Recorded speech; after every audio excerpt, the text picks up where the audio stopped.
जय श्री कृष्णा। अब हम बात करेंगे 8 से 12 के ब्रैकेट की, है ना। ये वो ब्रैकेट है जहां पे पुराने जमाने में बच्चे को गुरुकुल में भेजा जाता था, है ना। 8 साल का आपका बच्चा हो गया तो उसको माँ से थोड़ा सा दूर करने का समय आ गया। And this is the time उसके जीवन में डिसिप्लिन लाना है। What's the word? डिसिप्लिन। अच्छी आदतें, अच्छे संस्कार, है ना।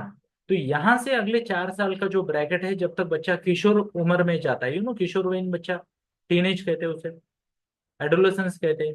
उस वहां तक पहुंचने से पहले आपको बच्चे को अच्छी आदतें, अच्छे संस्कार एंड जो वैल्यू एजुकेशन है वो देना है। अब फोकस वहां पे होगा, हैबिट बिल्डिंग पे, माइंडसेट बिल्डिंग पे। ये 4 साल बहुत क्रूशल है। यहाँ पे जो आप आपके बच्चे को सिखाओगे वो उसके लाइफ का एक बहुत इंपॉर्टेंट फाउंडेशन बनेगा। क्या मैं मेरी बात को आप तक पहुंचा पा रहा हूँ? यस। तो यहाँ पे आपको क्या करना है? बच्चे के इंडिपेंडेंस को नर्चर करना है। एज के अप्रोप्रिएट कुछ चीजें उसको इंडिपेंडेंटली करने देनी है। Yes, independence, nurture independence, self reliance. अपने काम वो खुद करे, ये इनकरेज भी कीजिए और वो इन्वायरमेंट भी दीजिए। देखो, ओवर कॉन्फिडेंट बच्चा, निग्लिजेंट बच्चा या फिर डिसऑर्गेनाइज्ड बच्चा अपने काम ठीक से नहीं करेगा। यस और यस, डरा हुआ बच्चा अपने काम ठीक से नहीं करेगा। क्या मैं मेरी बात को आप तक पहुंचा पा रहा हूँ? तो बच्चे को ये स्पेस देना बहुत जरूरी है। यस। आगे बढ़ते हैं। ओके। थोड़ा सा कुछ बेसिक लाइफ स्किल सिखाइए। अभी मेरे पास प्रेजेंटेशन नहीं है, अदरवाइज शायद मैं आपको दिखा देता। लेट मी सी। तो गॉट इट। तो कुछ चीजें हैं जो आपको आपके बच्चे को सिखानी है, कुछ basic skills, and I share a slide with you. I strongly recommend, अगर आप चाहते हो आप आपके बच्चे को बेस्ट दो और आपका बच्चा इस ब्रैकेट में है, 8 से 12 साल की उम्र के ब्रैकेट में है, तो आई वुड स्ट्रांगली रिकमेंड कि ये चीजें आपको आपके बच्चे को सिखानी है। क्या है ये चीजें, जरा देखते हैं ना। तो सबसे पहले स्टडी का फाउंडेशन कहाँ से आएगा? तो अच्छी स्टडी हैबिट क्या होती है वो सिखाओ। कोर वैल्यूज, जीवन के basic principles and basic core values अच्छे इंसान की जो होती है वो सिखाओ। डिसिप्लिन क्या होता है, हाउ टू इनकलकेट डिसिप्लिन, वो सिखाओ। इमोशनल इंटेलिजेंस का इंट्रोडक्शन होना जरूरी है। ह्यूमन, एक अच्छा इंसान क्या होता है, क्यों जरूरी है एक अच्छा इंसान होना? क्योंकि देखो, आसपास हर कोई बता रहा है कि अच्छे होने से कुछ नहीं होता, अच्छे इंसान को तो लोग यूज कर लेते हैं वगैरह वगैरह। तो वो सही पद्धति से बताना पड़ेगा। गोल सेटिंग से इंट्रोडक्शन करवाना जरूरी है। हेल्दी हैबिट, है ना, physical and mental healthy habit सिखाना जरूरी है। जिम्मेदारी का एहसास, चाहे वो खुद की जिम्मेदारी हो, सोशल जिम्मेदारी हो, फैमिली के प्रति जिम्मेदारी हो, अपने लोगों के प्रति जिम्मेदारी हो, वो सिखाना जरूरी है। ऑर्गेनाइजेशन, ये बहुत जरूरी है। अपनी चीजों को सही तरीके से रखना, संभालना, चाहे वो फाइलिंग हो, रूम का क्लीनिंग हो, चीजों को अपना अच्छे रखना। फिर रिस्पेक्ट सिखाना जरूरी है।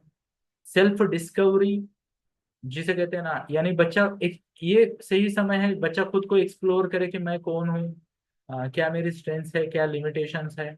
एंड थोड़ा सा इंट्रोडक्शन करियर का, बहुत ज्यादा नहीं। ये उम्र नहीं है बहुत ज्यादा देने की, है ना। और ये अगर आप आपके बच्चे को सिखाना चाहते हो तो हम भी सिखा सकते हैं ध्रुवम के माध्यम से। तो ध्रुवम एक कोचिंग है जिसका नया बैच अभी कुछ दिनों में शुरू होने वाला है। तो मैं आप सबका स्वागत करता हूँ कि please consider Dhruvam for your child if your child is in the bracket of 8 to 12 years, है ना। तो कई सारी चीजें आपको सिखानी है ना। तो क्या नहीं करना है वो भी मैं आपको बताता हूँ, प्लीज नोट करें, यहाँ बैलेंस बहुत जरूरी है इस उम्र में। अभी तो बच्चा है ऐसा बोलते हैं जनरली, पेरेंट में पिताजी की ये गलती होती है। वो मम्मा को लेक्चर देते हैं, अरे अभी तो बच्चा है यार, तो मैं ना फालतू में बहुत ज्यादा लोड लेती है। ये एटीट्यूड होता है फादर का, जो कि बहुत अच्छा नहीं है। ओके।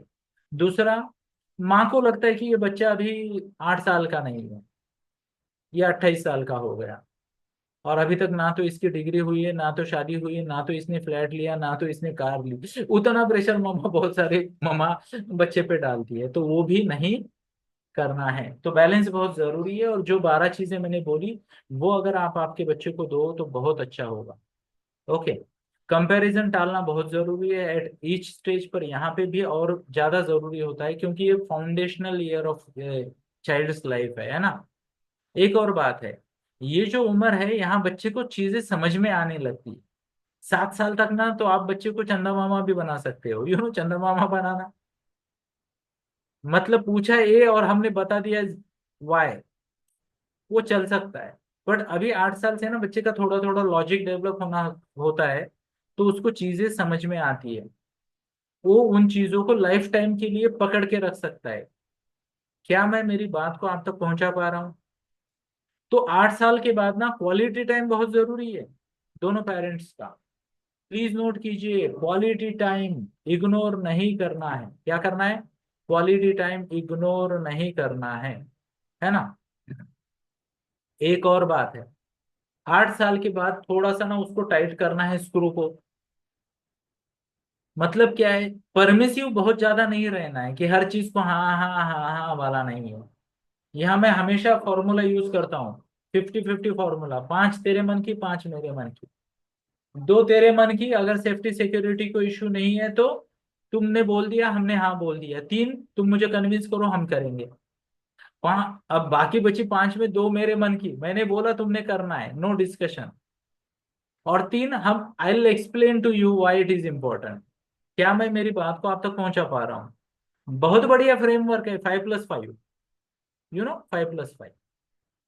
2 तुम्हारा अनकंडीशनली एक्सेप्टेंस हमारा, 2 हमारा नो चॉइस टू यू, करना ही करना है।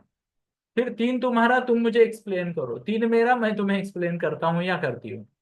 ये अप्रोच अभी से लाओ, नहीं तो टीनेज में ना जिन बच्चों की ओवर परमिसिव पेरेंटिंग होती है, वो टीनेज में आते आते माँ बाप के लिए क्या बन जाते हैं ये क्या है, इसको क्या बोलते हैं? सर सर दर्द बन जाते हैं ना। अरे मैं तो भूल ही गया था, इसे सर बोलते हैं ना। तो सर दर्द बन जाते हैं। तो अगर आप चाहते हो आपका बच्चा आपके लिए सर दर्द ना बने, तो उसको ये बेसिक वैल्यू सिखाइए, part 1। Okay. And part 2, over permissive parenting नहीं करनी है। किसी दिन मैं लूंगा, इससे पहले भी यूट्यूब पे भी सेशंस उपलब्ध है। ओके, आपको जिसे कहते हैं ना ऑथोरिटेटिव पेरेंटिंग करनी है। क्या मैं मेरी बात को आप तक पहुंचा पा रहा हूँ? एक और बात है, if somebody bullies your child, कोई अगर आपके बच्चे को तकलीफ दे रहा है, इमोशनल या फिजिकल उसको छेड़ रहा है, उसको डोमिनेट कर रहा है, तो ये इग्नोर नहीं करना है। 8 से 12 के बीच में ना बुलिंग बहुत ज्यादा हो जाती है, और ये अगर बुलिंग को ठीक से हैंडल नहीं किया ना, तो बच्चे को long term through out life impact सहना पड़ता है। आई होप मैं मेरी बात को आप तक पहुंचा पाया। सो थैंक यू, जय श्री कृष्णा, आई अप्रिशिएट।